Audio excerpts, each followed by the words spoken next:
The morning room at Harrowmere smelled of cold ash and beeswax, and into that hush a footman's voice carried easily, certain it would not be understood by the woman seated near the unlit hearth. He spoke of her to another servant as though she were a chair that had begun inconveniently. To listen, the new Duchess could not see, he said, and a woman who could not see could not govern a house, and a woman who could not govern a house was a decoration the late Duke had purchased to cover an embarrassment. Eleanor sat very still and let the words settle on her like dust. She had learned, in the dark, that stillness is not weakness. It is the posture of a creature that has decided to survive. Her hands lay folded in her lap, the right thumb pressing the worn edge of a ribbon she always carried, and she counted the footman's steps as he withdrew, and she filed his voice away with the others. She did not yet know how many voices she would need to keep. She had been Duchess of Harrowmere for 11 days. The marriage had been arranged in the last weeks of her father's illness, a contract written to settle his debts and to give a grieving, distracted Duke a wife who would ask nothing of him. Eleanor Vane had agreed to it with her eyes open, which was the cruel small joke she permitted herself, for her eyes had given her nothing for 6 years. A fever at 20 had taken the light by degrees, first the edges, then the colors, then the faces, until the world arrived to her only as sound and warmth and the texture of things beneath her fingers. She had grieved that loss the way one grieves a death. And then she had gone on living inside it. You who are listening may think a house is a place a person sees. It is not. A house is a place a person hears. Stay with me, and I will show you what she heard.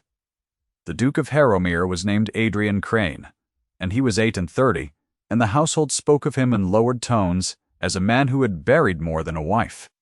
Eleanor had met him 3 times before the ceremony and once after, and each meeting had been brief and cool and conducted at a careful distance, as though he feared that nearness would oblige him to feelings he had retired. He had a low voice that moved without hurry. He set his words down, the way a careful man sets down a glass he is afraid to break. On the morning after their wedding he had told her that the East Wing was hers, that the staff would attend her, and that he would not trouble her. She had heard the courtesy in it. She had also heard the door he was closing, very gently, between them. What the staff had not known, and what Eleanor had not yet decided whether to tell them, was the thing the fever had given her in exchange for what it took. Her hearing had sharpened past the ordinary. She knew the weight of a person by the fall of their feet on the stair. She knew the difference between a held breath and an idle one. She heard the particular hesitation in a voice that meant the speaker was choosing a kinder word than the true one, and she heard the small wet click in a throat that meant a lie. She had been called clever once when she was a girl with sight. Now she was thought simple, and the gap between the two was the whole of her advantage. The first ball of her season as Duchess was set for the 3rd week, and the house began to fill itself with preparation. Eleanor learned the household by listening to it work. She learned that the housekeeper, Mrs. Pell, had a voice that softened only when she spoke of the Duke's late mother, and hardened to flint when she spoke of money. She learned that the steward, a man named Carver, walked with a slight drag in his left boot and laughed too readily at his own arrangements. She learned that there was a kitchen girl who sang under her breath when she thought herself alone, a thin, clear thread of a tune, and that the singing stopped whenever Carver entered the passage. Eleanor noticed the stopping. She did not know yet why she noticed it. She only knew that a girl who stops singing has learned that singing is dangerous, and she filed that away too. It was in the 2nd week that she first heard the figure she did not have a name for. A man's tread, lighter than Carver's, and more deliberate than the footman's, came through the gallery one evening when the house believed her abed. She had risen because she could not sleep, and she had walked the gallery by memory, her fingertips skimming the cold frames of portraits she would never see, when the tread stopped at the far end and a voice she did not know said, low, that the woman was a problem that would solve itself in time. Another voice answered, and that one, she knew. It was Carver's. Carver said that the late Duke's papers were not yet found, and that until they were found, patience served them. Then both men went away, and Eleanor stood alone among the painted dead with her heart going hard against her ribs, holding a single word in her 2 hands like water. Papers. She told no one. she had no one to tell. The Duke kept to his study and his silence, and the staff regarded her as furniture, and the only creature in the house who spoke to her without calculation was the kitchen girl whose name was Bess, and who had been set to bring Eleanor her morning chocolate because no one else wished the task. Bess talked while she worked, in the way of a person starved for someone to talk to. She told Eleanor about the weather and the village, and the price of ribbon, and once, carelessly, she told Eleanor that Mr. Halliel, Carver, had been the late Duke's man for 20 years, and that everyone said he ran the estate now that his Grace had no heart for it. Eleanor turned that over for a long time after the girl had gone. A man who runs an estate. A man who waits for papers. A house full of voices. Certain she could not understand them. The Duke came to her sitting room on the 14th day, unannounced, and she knew him before he spoke by the particular silence he brought with him, a silence that had weight, like a shut door in a warm room. He stood near the window. She heard the small sound of his glove against the sill. He had come, he said, to ask whether she was comfortable, whether the staff served her well, whether there was anything she required. The questions were correct, and they were empty. And Eleanor, who had spent 6 years learning the difference between a question that wanted an answer and a question that wanted to be finished, heard something underneath them she had not expected. She heard that he did not believe his own coolness. His voice did the right things. His breathing did not. There was a catch in it when he asked whether the staff served her well. A half-beat of held air, as though some part of him already suspected they did not, and was ashamed of it. "I require very little," she told him. "I have learned to require very little." And then, because she was tired, and because the dark makes a person bold, she added that she heard a great deal, and that a house tells the truth to a woman it believes cannot hear it. She felt the silence change shape. She heard him take one step toward her and stop. She heard him decide audibly against whatever he had been about to say. He told her, "Good evening." He left. He had stopped, though, and the stopping stayed with her the way his wife's name, which she did not yet know, would later stay with him. His wound had a shape, though Eleanor would not learn its full dimensions until the season had nearly broken her. The first Duchess of Harrowmere had died 4 years before in a fall from the gallery stair, late at night, alone, and Adrian Crane had been 3 counties distant when it happened, and had never forgiven the distance. He had decided, in the manner of grieving men who require a place to set their guilt, that if he had been present, he would have heard her, would have caught the sound of the fall, would have come. He had not been present, he had not heard. And so he had made himself a man who heard nothing, who let the house run itself through Carver's hands, who married a blind woman, precisely because she would ask nothing and he would owe nothing, and the arrangement would require no listening at all. That a blind woman might hear better than any of them had not occurred to him. It had not occurred to anyone. It was the single fact upon which everything turned. The household's contempt was not loud. It was the small, daily kind, the kind that does its work in the spaces between courtesies. Mrs. Pell would set Eleanor's tea a half-inch beyond her reach, and watch her grope for it. The footman would announce a visitor, and forget to say where in the room the visitor stood. Carver, smoothest of all, would offer his arm with a flourish she could hear, and then guide her 3 steps wrong, so that she struck the door frame and the watching servants might smother their amusement. To the household, she was the blind Duchess, a phrase that meant nothing she could govern, and everything they could use, and she let them use it, because a person who is underestimated walks unwatched, and a person who walks unwatched can listen. She began to listen with purpose. She learned the geography of Carver's mornings, the rooms he visited and the hour he visited them. She learned that the late Duke's study had been locked since his death, and that Carver alone held the key, and that twice a week, after the house had quieted, he let himself in and stayed an hour and let himself out, and that the kitchen girl, Bess, had once seen candlelight under that door at midnight, and had been told by Mrs. Pell sharply that she had seen nothing. Eleanor heard all of this in fragments, gathered over days, a word here and a footfall there, and she assembled it the way she had learned to assemble a room from its echoes. There was something in the study Carver wanted and had not yet found. There were papers somewhere that the late Duke had left and Carver had not located. And there was a man with a light, deliberate tread who came to the house at night and called her a problem that would solve itself. The proximity she had not sought began the night of the storm. The house lost its calm to wind, and the chimneys moaned. And Eleanor, who feared storms the way the sightless do, for a storm erases even sound and leaves a person truly alone, made her way to the library, because the library had the deepest walls and the storm was quietest there. She did not know the Duke was already in it. She knew it only when she had crossed half the room, and his voice came out of the dark, telling her to mind the low table to her left. She stopped. She had not heard him because he had been utterly still, more still than any sighted person knew how to be, and the realization that he could be that quiet unsettled her more than the storm. He asked why she was abroad at such an hour. She told him the truth, that the storm frightened her, that thunder took away the world she lived in. There was a silence. Then she heard him cross the room, not toward the door but toward her, and he drew out a chair and told her to sit. And his voice, when he said it, had lost its careful coolness and become only a man speaking to a woman who is afraid. "Sit," he said. "I will stay until it passes." He stayed. They did not speak much.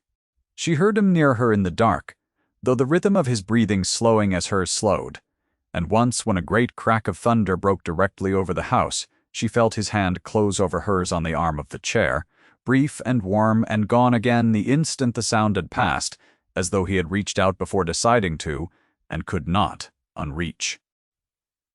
Her own breath caught her heart, which she had trained to be quiet, was not quiet. She was aware of exactly where he sat, the precise distance, the warmth of him at her left side, with a clarity that frightened her more than the storm had. She told herself it was only the night. Her body, which had never learned to lie, told her otherwise. After the storm, a kind of careful traffic began between them. He came to the library when she was there, and did not pretend it was an accident. He read to her which no one had done since her father, and his voice moving through a book was the finest thing she had heard in 6 years. Low and unhurried and entirely without performance. He learned, without being told, to say where things were in a room.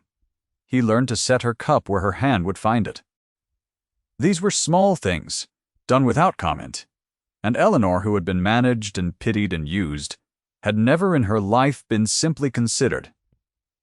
And the considering undid something in her she had thought permanently shut. It was during these weeks that she heard the lie that changed the shape of her fear. Carver came to the Duke in the study one afternoon, and Eleanor, passing in the corridor, slowed her steps and listened. Carver's voice was warm and grave and full of regret. He told the Duke that the new Duchess had been seen in the village speaking with a man, that there was talk, that he said it only from loyalty and with a heavy heart. Eleanor stood in the corridor with her hand against the cold wall, and understood, with the swift certainty her hearing gave her, 3 things at once. The first was that the story was a fabrication, for she had not been to the village. The second was that Carver's voice carried the small, wet click. She had learned to read as the sound of a man enjoying his own lie.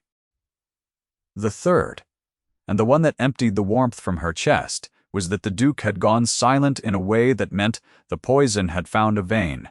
She heard him say nothing. She heard him not defend her. And she went back to her rooms and sat in the dark, and understood that Carver had decided she was a danger to whatever he was protecting, and that he would not stop at moving her tea beyond her reach. She might have gone to the Duke then and named the lie. She did not, and her reasons were the reasons of a woman who had learned what her word was worth in a house that thought her simple. Whom would he believe, the man who had served his family 20 years, or the blind wife he had married to ask nothing of him? She needed more than her hearing. She needed proof, and proof was a thing the sighted gathered with their eyes, and she had none. So she did the only thing she could. She listened harder, and she waited, and she set the kitchen girl. Bess, without ever quite saying so, to be her eyes. It began with a question that seemed idle. Eleanor asked Bess one morning whether the study window faced the garden or the yard. Bess said the garden, and added, unprompted, that it was a shame the room sat shut up so fine, with all the late Duke's books and his great desk and the little door behind the tapestry that everyone forgot was there. Eleanor kept her voice light and asked what little door, and Bess, pleased to know a thing the Duchess did not, told her there was a narrow stair behind the tapestry on the study's north wall, a servant's stair from the old house that came out in the still-room passage, and that Mr. Carver did not know she knew of it, because she had used it once as a child to hide from the cook. Eleanor thanked her and spoke of other things. She had the shape of it now. A locked room with a door no one remembered. A man who searched it twice a week and had not found what he sought, and a girl who could go where the Duchess could not. The dismissive word found her a second time at the dinner, Mrs. Quad. Pell arranged to introduce the new Duchess to the county. Families before the ball. Eleanor sat at the foot of the long table and managed it as she managed everything, by sound and by count, and she did it well enough that the talk ran easily around her, which was its own kind of cruelty, for it meant they had forgotten her entirely. She heard a county lady remark to her neighbor behind a fan whose movement Eleanor could hear, that it was a charity, really, the Duke taking on the blind Duchess, that a man so handsome and so rich might have looked higher than a creature who could not find her own wineglass. The neighbor laughed softly. Eleanor lifted her wineglass, which she had found without difficulty, and drank, and said nothing. And across the table she heard the Duke set down his knife with a sharpness that was not accidental. He had heard it too. She did not need eyes to know that his jaw had set. She heard it in the silence he made, and the silence was, for the first time, on her side. The night after the dinner she made her decision, and she made it the way she made all her decisions. Now alone in the dark with her hands quiet in her lap, she would find the papers before Carver did. She did not know what they were. She knew only that a man does not search a dead master's study at midnight for nothing, and that whatever Carver wanted, his wanting it, was reason enough for her to want it found first. She sent for Bess on a pretext and gave her instructions wrapped in casualness, that she was curious about the late Duke's library, that she should like to know what manner of books he had kept, that perhaps Bess might look, some quiet afternoon, through the little forgotten door. The girl understood more than Eleanor said. The girl had been waiting, Eleanor realized, for someone in this house to ask her to be brave. She said she would do it. She said it the way the kitchen girl sang, low and clear, and only when she thought it safe. The midpoint of the season brought the thing Eleanor had been listening for without knowing its name. She had gone to the small parlor one evening to be near the fire, and the Duke was there, and he was not careful. He had been drinking, not to excess, but past his usual guard, and the storm of an anniversary was on him, and when Eleanor came in, he did not send her away. He spoke instead slowly, into the fire, and she sat and listened with her whole self, for she understood that a man does not open a locked door twice. He told her about his first wife. He told her she had fallen from the gallery stair 4 years before, late, alone, and that he had been 3 counties off and had learned of it by a letter that took 2 days to reach him. He told her he had spent 4 years certain, that if he had been in the house he would have heard her fall. That was the wound, laid bare in his low, unhurried voice, gone rough at the edges. He had decided to be a man who heard nothing, because the one time hearing mattered he had been too far to hear. He kept her portrait turned to the wall in his study, he said, because he could not look at it, and could not give it away. He said her name once, quietly, Margaret, and then he did not say it again, and Eleanor understood that she had been given the most dangerous gift a guarded man can give, which is the knowledge of where he is soft. She did not tell him that night that she heard everything. She wanted to. The words rose in her and she held them down, because she did not yet know whether the knowledge would be a comfort to him or a horror, whether a man who blamed himself for not hearing would be glad, or wrecked to learn that the wife he had married to require no listening could hear the whole house breathing. So she said only that she was sorry, and that 4 years was not so long as people pretended, and that the dead do not require us to have been faultless, only to go on. He was quiet a long time. Then he said, in a voice she had not heard from him, that he had not spoken Margaret's name aloud to anyone in 4 years, and that he did not know why he had spoken it to her. Eleanor knew why. He had spoken it to her because some part of him had understood, before his mind would permit it, that she was a person to whom things could safely be said.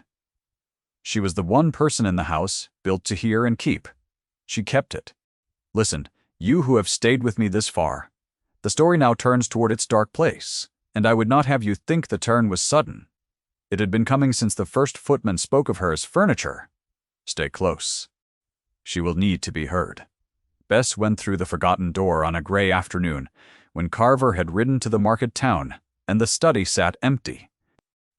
She was gone a long quarter-hour, and Eleanor sat in the still-room passage on a stool, ostensibly resting.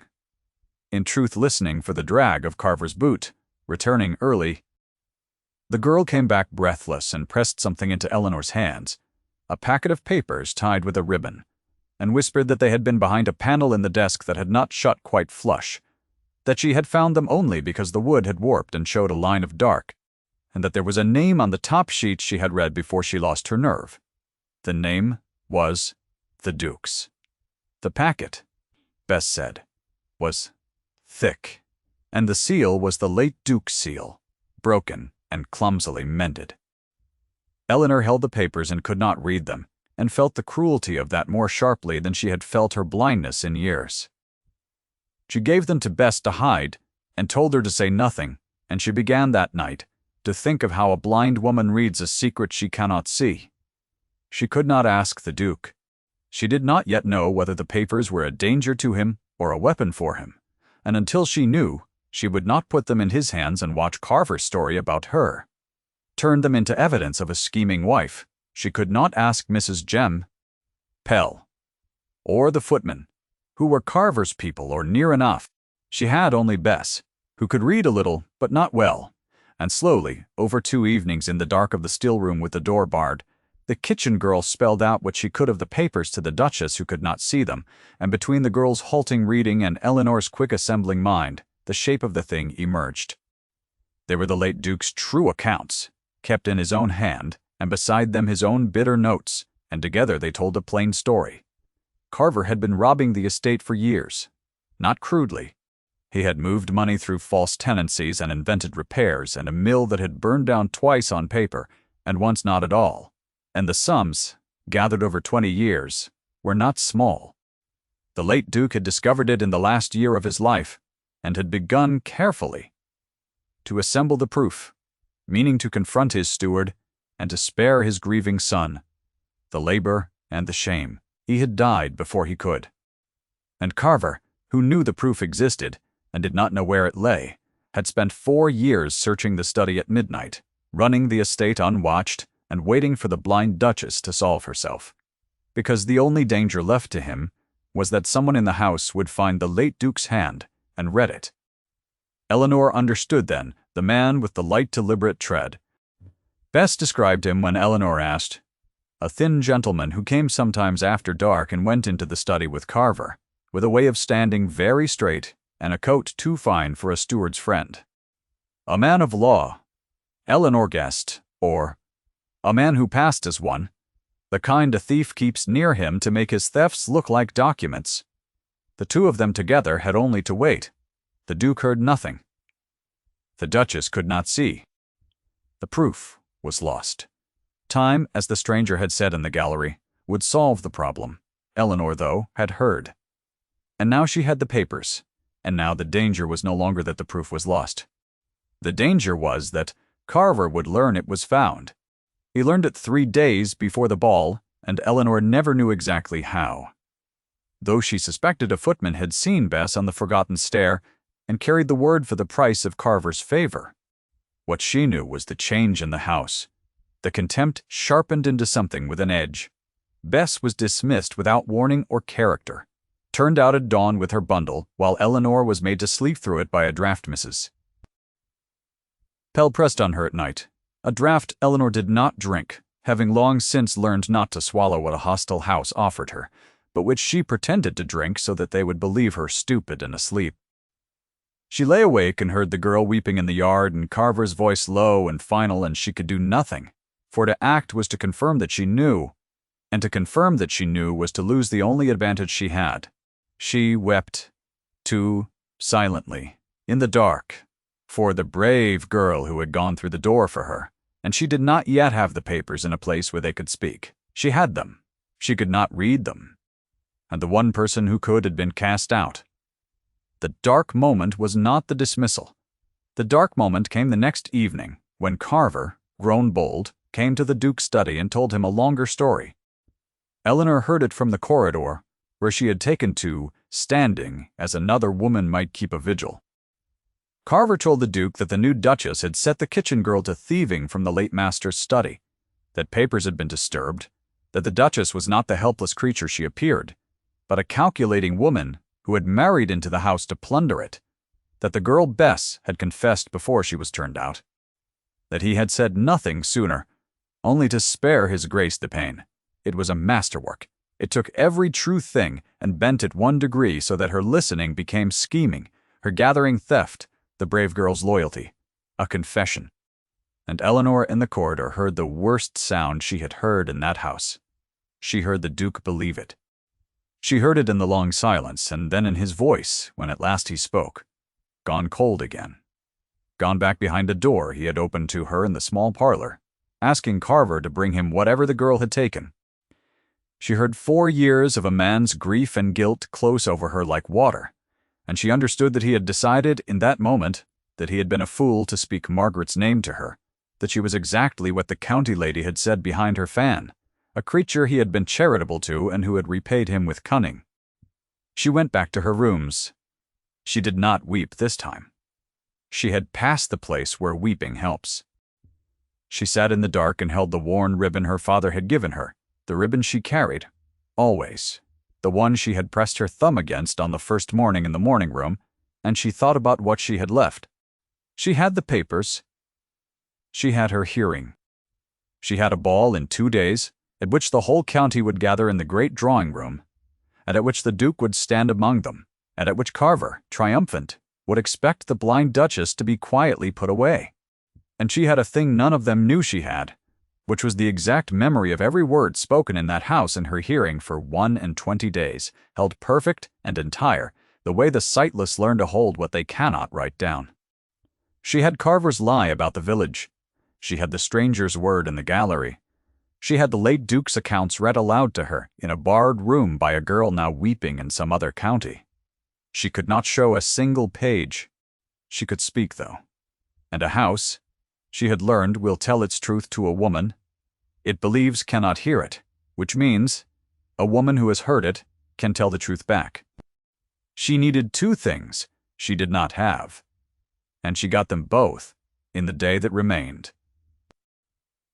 The first was a reader she could trust, for her own word would not be enough, and the papers would have to be read aloud by a person of standing whom the county would credit.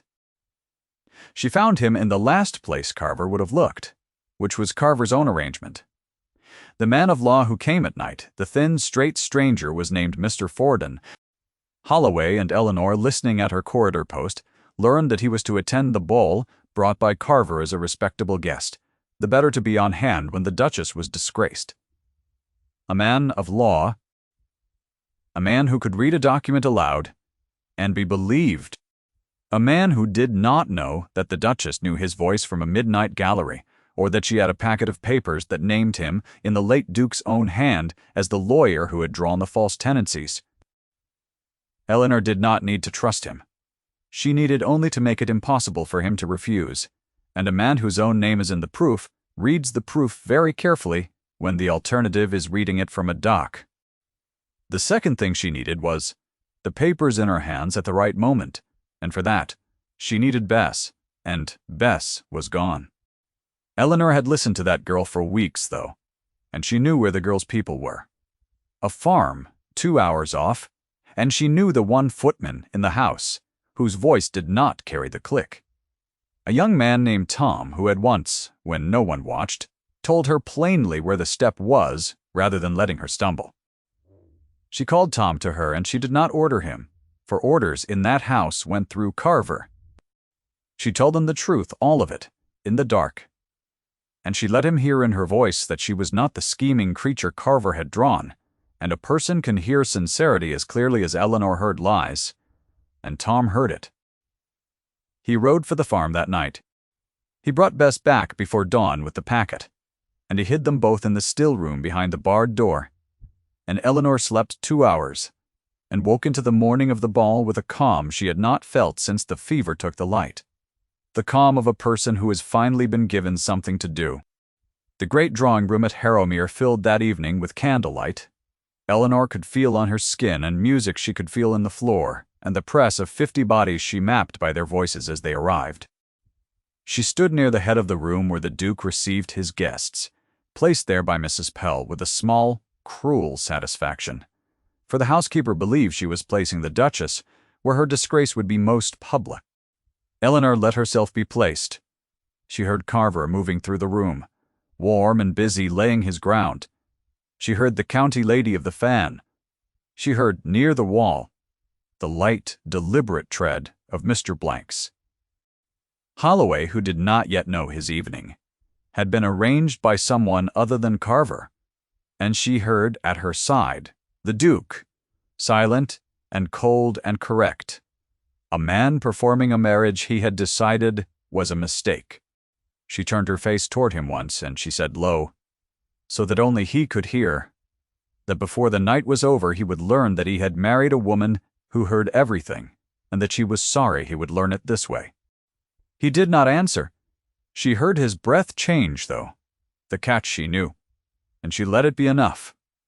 The moment came when Carver judged it ripe.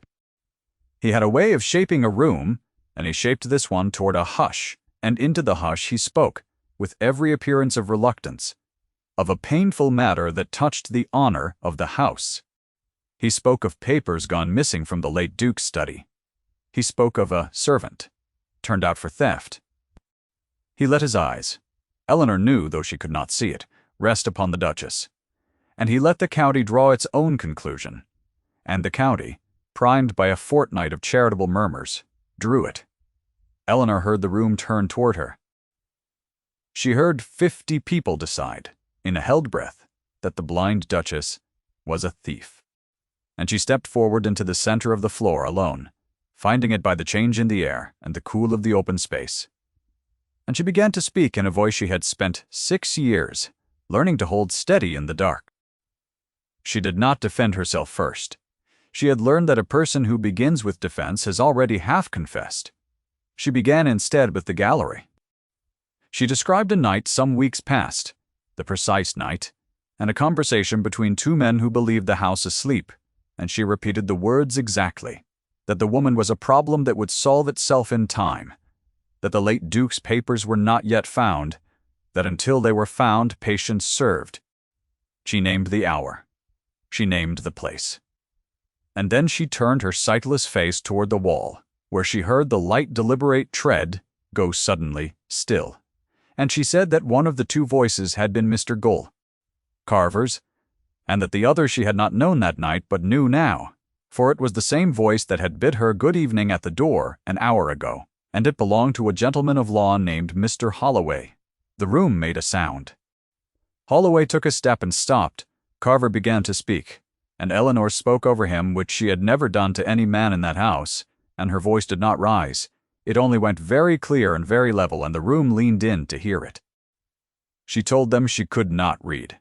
She told them she had not seen a face in 6 years, and would never see one again.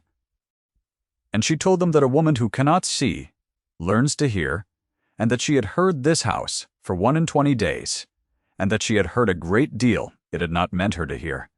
Then she called for the papers. Tom brought them from the still room, and with them Bess, the dismissed girl, restored and trembling and brave, and Eleanor asked that the papers be read aloud, not by herself, who could not, and not by the Duke, who would be thought to favor his wife, but by the one gentleman present whose learning none could doubt. Holloway, the man of law. The trap was complete, and Holloway knew it the instant she said his name, for to refuse was to confess he feared what the late Duke's hand contained, and to read was to read his own name written there as the drawer of false tenancies. He stood very straight.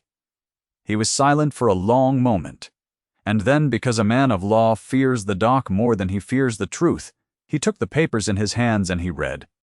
He read the late Duke's accounts in a voice that grew smaller as it went. He read the false tenancies, and the mill that burned twice on paper, and the sums gathered over 20 years.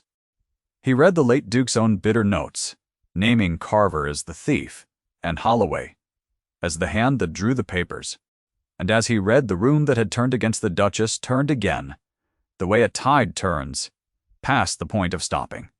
And Eleanor stood in the center of it, with her thumb pressed to her father's ribbon, and she did not gloat, for she had heard gloating in that house and knew it for an ugly thing. Carver tried once to break it, to call it forgery, to call the Duchess mad, and his voice did the thing she had waited a fortnight to hear the whole room hear. It cracked. The smoothness fell off it. He fragmented, and a man who has been smooth for 20 years cannot survive being heard to fragment, and the county heard it, and that was the end of him. It was then that the Duke crossed the room. Eleanor heard him come.